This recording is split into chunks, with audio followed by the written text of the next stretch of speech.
semuanya, selamat datang di episode pertama podcast kita, yaitu aku, Sasa, dan temanku, Kanida. Halo. Kak. Halo. Oke, jadi ini adalah podcast pertama kita ya, episode pertama. Kita obrolan biasa aja, maksudnya nggak serius-serius banget. Karena emang kita kali ini tuh bakal bahas mengenai sering banget anak-anak Gen Z, mungkin anak-anak 20-an itu ngerasain.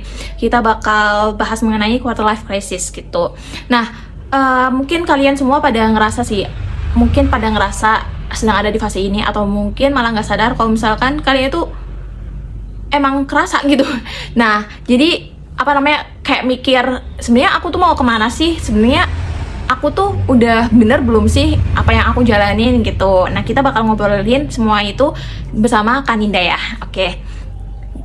Jadi gini Kak, sebelum bahas ke quarter life crisis itu sendiri, aku pengen nanya sih Kak, kenapa ya untuk orang yang umur 20-an ke atas nih Kak, 20-an lah lebih tepatnya ya itu tuh kenapa ya ngerasa kayak dirinya tersesat gitu. Mungkin kalau misalnya baru lulus SMA nih kayak bingung gitu gimana milih jurusan untuk kuliah gitu. Terus juga cocok nggak sih aku kuliah di sini, atau mungkin buat yang lulus kuliah tuh aku enaknya kerjanya di mana ya? Mungkin yang sekarang berpeluang kan di IT nih, padahal nggak ada kemahiran sama sekali di IT gitu loh. Itu gimana nih Kak? Kenapa anak 20-an tuh sering banget ngerasa tersesat gini? Kalau merasa itu sebenarnya itu adalah hal yang wajar ya Kak, karena kita ini adalah masa transisi manusiawi banget. Merasa tersesat itu sebenarnya hasil dari kebingungan diri sendiri. Jadi bingung ke depannya itu mau kayak gimana. Jadi balik-balik lagi kenapa sering merasa tersesat, karena pertama tadi karena dia nggak ada tujuan yang jelas dari fase kehidupan ke depannya. Misalnya kayak tadi kan ini bingung mau pilih kuliah jurusan apa. Salah satu faktornya kenapa masih bingung karena mungkin dari dirinya sendiri itu kurang mencari informasi, nggak ada pengetahuan tentang jurusan kuliah, nggak ada tujuan juga, misalnya gambaran mungkin dari orang-orang sekitarnya juga nggak ada yang ngasih masukan, oh nanti kamu kayak gini, karena dia nggak punya tujuan hidup dan dia nggak tahu sebenarnya diri dia ini seperti apa, belum ada gambaran ke depannya itu mau kayak gimana. Terus merasa kayak diri itu nggak punya potensi, aku nggak bisa nih melakukan yang kayak orang-orang lakukan, padahal sebenarnya dia bisa gitu. Ragu sama diri dia sendiri kayak nggak bisa melakukan A, B, C, padahal orang melihat dia, wah dia ini punya kemampuan yang begini, tapi dia merasa aku nggak bisa melakukannya. Intinya kayak ragu dan nggak percaya diri. Oh, berarti kita harus menentukan tujuan dulu ya Kak, supaya untuk anak-anak 20-an ini kayak nggak tersesat, nggak bingung apa yang akan kita tempuh gitu, dan tidak merasakan quarter life crisis itu sendiri gitu ya. Itu sebenarnya yang aku rasain juga sih Kak, di umur 20-an ini ya, kayak nggak ngerasa percaya diri, terus juga aku bisa nggak sih gitu. Nah, sebenarnya kan aku ada di lingkungan, misalnya nih lingkungan aku adalah di lingkungan yang yang ke arah pekerjaan nih Kak. Terus habis itu ternyata dari aku sendiri adalah lebih memilih ke jalan misalkan konten kreator nih.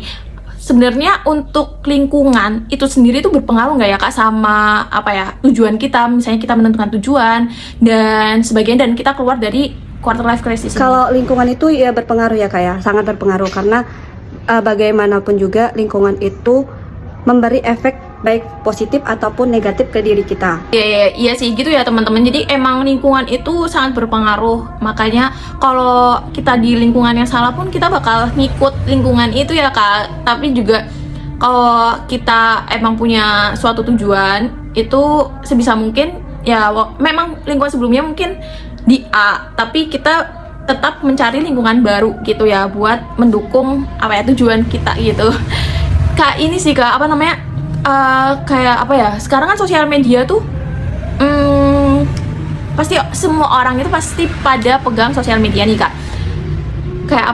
Dan di sosial media itu orang-orang pasti banyak yang ngepost keberhasilannya gitu Kak, bukan dia merakit-rakitnya gitu.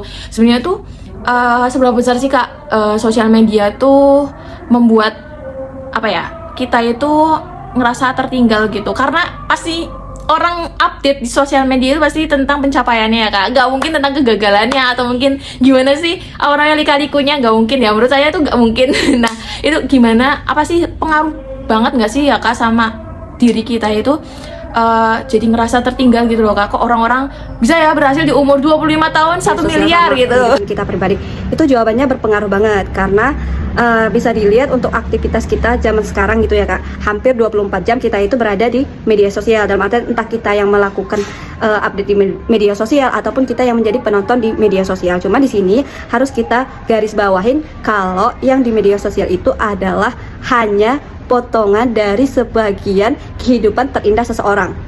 Seperti tadi yang Kak Caca bilang, kalau orang itu kan pasti yang upload-uploadnya yang bagus-bagusnya, yang senang-senangnya gitu kan Kak.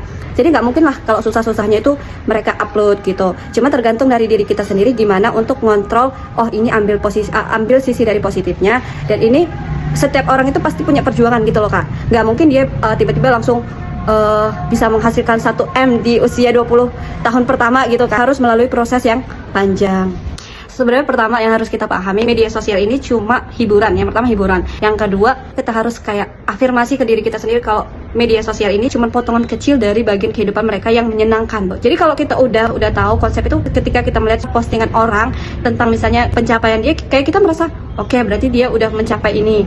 Berarti harusnya kita introspeksi gitu loh. Jangan jadikan jangan membandingkan diri, oh dia udah bisa kayak gini, sedangkan aku nggak bisa apa-apa. Jangan. Bahkan dari postingan orang itu, jadi kita menjadi motivasi, duh dia enak nih kayak gini, gimana caranya buat aku bisa kayak dia juga gitu loh. Jadi dari postingan orang kita termotivasi biar melakukan hal yang lebih baik gitu loh Kak. Oke, jadi obrolan kali ini itu emang tentang untuk orang yang di umur 20 sampai 30 ya, yang mempunyai banyak banget masalah pada diri kita sendiri terutama untuk menentukan tujuan hidup dan sebagainya, apalagi dengan banyaknya tekanan-tekanan sosial baik dari keluarga, masyarakat, apalagi dari sosial media juga. Nah, untuk podcast selanjutnya atau perbincangan kita selanjutnya, boleh banget ya barangkali ada usul atau apapun itu, langsung tulis aja di kolom komentar. Jadi kita bakal bahas sesuai dengan apa yang kalian mau gitu. Jadi kalian jangan lupa like, comment, dan share untuk video kita supaya kita semakin semangat untuk sharing bermanfaat buat kalian semua. Oke, see you. Terima kasih Kak Ninda atas waktunya.